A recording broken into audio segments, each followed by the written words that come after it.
2010, a 16-year-old boy from the Bronx was accused of stealing a backpack. No evidence, no witness, no trial. Yet he would spend the next 3 years behind bars and mostly in solitary confinement. His name was Kalief Browder, and his story would shake America's conscience, forcing the world to ask, how does a system built for justice destroy an innocent child? It was a warm night in May 2010. Kalief and a friend were walking home from a party when NYPD officers stopped them. Someone had just reported a stolen backpack, and Kalief fit the description. He was handcuffed on the spot. The alleged victim pointed him out briefly, and the officers drove him away. There was no physical evidence, no fingerprints, no video. But in a broken system, that didn't matter. At just 16 years old, Kalief was charged as an adult and sent to Rikers Island to await trial. Bail $3,000. His family couldn't afford it. Rikers, one of the most violent correctional facilities in America. For a teenager who hadn't been convicted of anything, it was a nightmare made real. Kalief was beaten by inmates, beaten by guards. Videos later surfaced showing him slammed to the ground by officers, his body limp, his eyes hollow. Over and over, Kalief refused to plead guilty. The system offered him a deal. Admit it, and you can go home. But he said no. He told his lawyer, I didn't do it. I'm not pleading guilty to something I didn't do. So he stayed, days turning into months, months into years.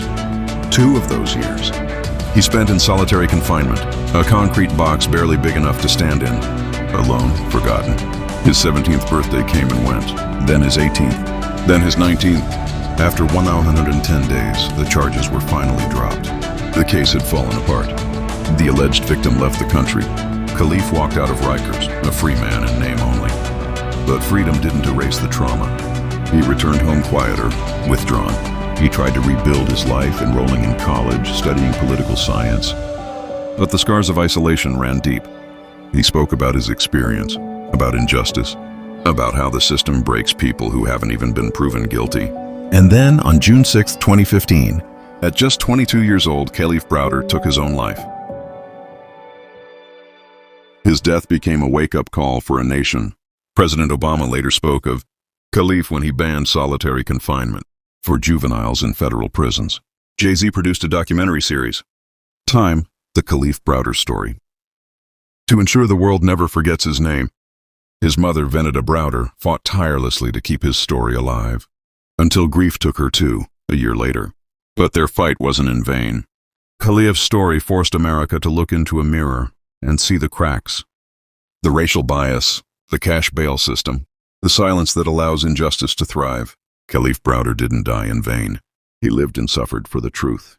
For every young person who's been caged without cause, and every family still waiting for justice. His story reminds us, justice delayed isn't justice denied, it's justice destroyed. Rest in peace, Kalief Browder. You refused to be broken, and because of that, the world will never forget you.